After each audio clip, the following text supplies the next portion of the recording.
Station రంపు ఇవాళ ఏమో చివరి నియోజకవర్గం ఇట్లా భారీ చేరికలు మన ఇప్పుడు బీఆర్ఎస్ పార్టీలో భారీ చేరికలు జరుగుతున్నాయి కదా, దీని మీద మీ అభిప్రాయం కొద్ది ముఖ్యం ఏంటంటే ఇప్పుడైతే ఎక్కడెక్కడ కాంగ్రెస్ ఎమ్మెల్యే ఉన్నారో అక్కడ ఊర్లో కాంగ్రెస్ కార్యకర్తనే రెడీగా ఉన్నారు జాయిన్ కావాలి. ఎందుకంటే వ్యతిరేకత వాళ్ళు ఎప్పుడైతే ఎలక్షన్ల ముందు ప్రజల ముందుకు వెళ్ళారో ప్రతి ఒక్క కార్యకర్త పనిచేశారు కాంగ్రెస్ పార్టీ కోసం.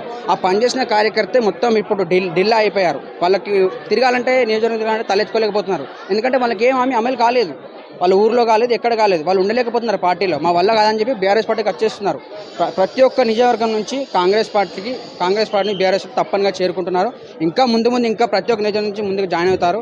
ఎక్కడ అమలు కాలేదు, అన్ని రేవంత్ రెడ్డి పాలన జీరో పాలన.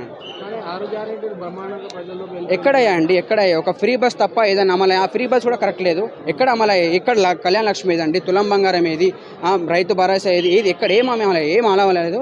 రేవంత్ రెడ్డి పాలన జీరో పాలన. ఆల్రెడీ రాహుల్ గాంధీ గారు కూడా అర్థమైపోయింది తెలంగాణలో కాంగ్రెస్ జీరో అయిపోతుందని చెప్పి ఇన్ఛార్జ్ కూడా చేంజ్ చేశారు. మెయిన్ కారణం ఇన్ఛార్జ్ చేంజ్ కూడా అదే కారణం ఏంటంటే రేవంత్ రెడ్డి పాలన హైకమాండ్ కూడా అర్థమైపోయింది తెలంగాణలో కాంగ్రెస్ జీరో అయిపోతుందని చెప్పి ఇన్ఛార్జ్ కూడా చేంజ్ చేశారు. ఇక నుండి అయినా కాంగ్రెస్ బుద్ధి తెచ్చుకోవాలి, ప్రజలకు అన్ని అమలు చేయాలి అని కోరుకుంటున్నాను. కానీ 500 గ్యాస్ కూడా స్కీమ్ అనేది ఎక్కడే లేదండి, అన్ని జీరో, అంత జీరో. అంతెందుకు నిన్న ఎగ్జాంపుల్ ఎస్ఎల్బీసీలో 8 మంది మృతి చెందారు. సీఎం ఎవరైతే ఢిల్లీ పర్యటనలో చిన్న మీటింగ్లలో, మంత్రులు ఏమో గెస్ట్ హౌస్లో చేపల కూర వండుకొని తినడము. ఎక్కడ 8 మంది మృతి చెందారు. అక్కడ ఒక్క మినిస్టర్ అన్న రెస్పాన్స్ అయ్యారా? మా ఎమ్మెల్యేలు మా మినిస్టర్ హరీష్ రావు గారు వెళ్తే వాళ్ళని అలౌ చేయడం లేదు. ఎందుకు అలౌ చేయడం లేదు? మీకు ఎక్కడ భయం పడుతుంది? కానీ ఉత్తమ్ కుమార్ రెడ్డి జూపల్లి వాళ్ళు ఎక్కడండి, ఇక్కడ గెస్ట్ హౌస్లలో చేపల కూరతో తింటున్నారు. ఎక్కడ చేస్తున్నారు అభివృద్ధి? ఎక్కడ లేదు, ఏం లేదు. 8 మంది మృతి చెందారు. వాళ్ళకి టెక్నాలజీ అని లేదు. అక్కడ ఎలా చేయాలని టెక్నాలజీ వాళ్ళకి మైండ్ లేదు. మైండ్ లేకనే అలా 8 మంది మృతి చెందారు.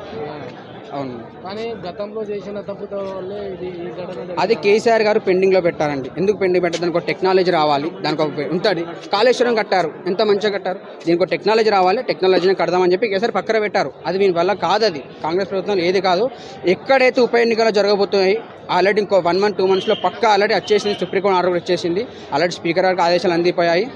1-2 monthsలో ఉప ఎన్నికలు వస్తాయి. ఎక్కడైతే ఉప ఎన్నికలు వస్తుందో అక్కడ 100% 200% బీఆర్ఎస్ ఎమ్మెల్యే పక్క గెలుస్తున్నారు. రేవంత్ రెడ్డి పాలన టైంపాస్ పాలన, ఏం లేదు. ఒక మంత్రులకు ఏం తెలియదు. ఒక్కటండి, జీరో నాలెడ్జ్ మంత్రులు, జీరో నాలెడ్జ్ ఎమ్మెల్యేలు. ఏం తెలుసు అభివృద్ధి ఎట్లా చేయాలి తెలుసు, ప్రజలకు ఏం కావాలి ఏం లేదు. హైదరాబాద్లో వస్తున్నారు, తిరుగుతున్నారు, మీటింగ్లు అంటున్నారు. ఎక్కడ వేస్ట్ అండి. ఎక్కడ ఉప ఎన్నికలు వస్తే అక్కడ పక్క బీఆర్ఎస్ ఎమ్మెల్యే గెలుస్తారు. కానీ రైతులకి రైతు బంధు ఇస్తున్నాం, రుణమాఫీ కూడా ఎక్కడ ఇస్తున్నారండి? టింగ్ అన్నాడు, టంగ్ అన్నాడు. ఏ టింగ్ లేదు, ఏ టంగ్ లేదు. అన్ని ఉత్తి మాటలు. January 26 అన్నారు, 12.5 అన్నాడు, ఏది లేదు. ఏ రైతు బంధు లేదు, ఏది రైతు భరోసా లేదు. తప్పనిసరిగా ముందు భవిష్యత్తు బీఆర్ఎస్ పార్టీదే ఉంటుంది. ఇంకా 20 సంవత్సరాలు 30 సంవత్సరాలైనా బీఆర్ఎస్. ఏదైతే ప్రజల్లోనూ ఈ మబ్బ పెట్టాడో, ఏది 420 హామీలు ఇచ్చి మబ్బ పెట్టారో దానివల్ల కొంచెం ప్రజలు మైండ్ డైవర్ట్ అయ్యి ఇటు ఓట్లేశారు. అంతే తప్ప ఏం లేదు. ప్రజలకు అలా అర్థమైపోయింది రేవంత్ రెడ్డి పాలన జీరో పాలన, వాళ్ళ వల్ల కాదు. అంతే. రేవంత్ రెడ్డి మరి బీఆర్ఎస్ పని అయిపోయింది, ఇప్పట్లో లేవదు, తప్పండి. రేవంత్ రెడ్డి గారికి చాలా తెలుసుకోవాలి, తెలంగాణలో ఏందని చాలా తెలుసుకోవాలి. చాలా తప్పు చేస్తున్నాడు. ప్రజలు ఇంకా ముందు మంచి బుద్ధి చెప్తారు. ఇంకో ఎగ్జాంపుల్ అండి, వాళ్ళు ఇప్పుడు సర్పంచ్ ఎలక్షన్లు అన్నారు. ఎందుకు వాయిదా వేస్తున్నారు? వాళ్ళకి ముఖం లేదు. ప్రజల మధ్యలోకి వెళ్ళి ఓటు అడగదామంటే ముఖం లేదు. ఎందుకు లేదు ముఖం? వాళ్ళు ఏం చేశారు? ఏమి అభివృద్ధి చేయలేదు కాబట్టి వాళ్ళకి ముందుకు వెళ్ళడానికి లేదు. అందుకే పెండింగ్ చేస్తున్నారు. ఒక ఓటు దగ్గరికి వెళ్ళి ఓటు అడగాలంటే మేము ఇది చేసామని చెప్పి ఎగ్జాంపుల్ చూపెట్టాలి కదా. ఏం లేదు, అభివృద్ధి లేనప్పుడు ఎట్లా ఓటు అడుగుతారు? అదే వాళ్ళకి మెయిన్ పాయింట్. వాళ్ళ ఎలక్షన్ కూడా ఇప్పుడు పెట్టలేరు, వాళ్ళ వల్ల కాదు.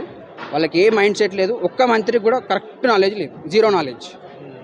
అదే గతంలో మొత్తం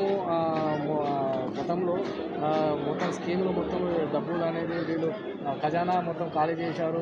ఖజానా ఒక్కటండి, ఒక రాష్ట్రం అనేది డెవలప్ కావాలంటే బయటికి వెళ్ళి అప్పులు తేవాల్సి వస్తుంది, తప్పనిసరిగా తేవాల్సి వస్తుంది. వీళ్ళు కాంగ్రెస్ ప్రభుత్వం నుంచి వదిలిపెట్టిపోయారు. అప్పుడు కూడా అప్పులు గొప్ప చేసి వెళ్ళారు. కేసీఆర్ గారు తెచ్చారు, అప్పుడు తెచ్చారు. ఎందుకు తెచ్చారు? మీకు అభివృద్ధి చూపెడుతున్నారు. అభివృద్ధి ఎక్కడ ఉంది? మొత్తం హైదరాబాద్ అభివృద్ధి చెందింది. ప్రతి ఒక్క ఇంటింటికి నంట నీళ్ళు కానీ అన్ని కానీ అభివృద్ధి చేశారు. కళ్యాణ లక్ష్మి అని చెప్పి ఒక మహిళకు ఒక పెళ్లి చేసుకుని ₹1,00,000 పెద్ద అన్న లెక్క ₹1,00,000 ఇచ్చారు. ఇప్పుడు వీళ్ళకి తులం బంగారం అన్నారు. ఏ తులం బంగారం? మీరు ఇప్పటివరకు ఇంతమంది పెళ్ళిళ్ళు అయ్యాయి, ఎక్కడ ఇచ్చారు తులం బంగారం? మీరు జీరో అండి. రేవంత్ రెడ్డి పాలన జీరో. మళ్ళీ బీఆర్ఎస్ గవర్నమెంట్ రావాలని కోరుకుంటున్నాము. తప్పనిసరిగా వస్తుంది. ఎక్కడైతే ఉప ఎన్నికలు వస్తుందో అక్కడ వీళ్ళు పక్కా ఓడిపోతారు. పక్కా బీఆర్ఎస్ గవర్నమెంట్ వెంట ఎమ్మెల్యే గారు పక్కా గెలుస్తారు. చివరిసారిగా ఈ 14 నెలలో రేవంత్ రెడ్డి పాలన, కాంగ్రెస్ గవర్నమెంట్ పాలన మీకు ఎట్లా అనిపించింది? మేము అనుకున్నామండి ఏదో వీళ్ళు చేస్తారనుకున్నాము, కానీ వీళ్ళకి ఏం చేయలేరు. వీళ్ళ వల్ల కాదు. వీళ్ళు ఒక సిస్టమ్ హ్యాండిల్ చేయాలంటే ఒక సిస్టమేటిక్ ఉండాలండి. వీళ్ళ దగ్గర సిస్టమేటిక్ లేదు. ఒక మంత్రి ఆడుంటాడు, ఒక మంత్రి ఈడుంటాడు, ఒక ఎమ్మెల్యే ఆడుంటాడు, ఒక సిస్టమేటిక్ అనేది లేదు, ఏది లేదు. వీళ్ళ వల్ల కాదు, వీళ్ళ పరిపాలన వేస్ట్ పరిపాలన. మళ్ళీ రావాలి బీఆర్ఎస్ గవర్నమెంట్ పరిపాలన. జై తెలంగాణ.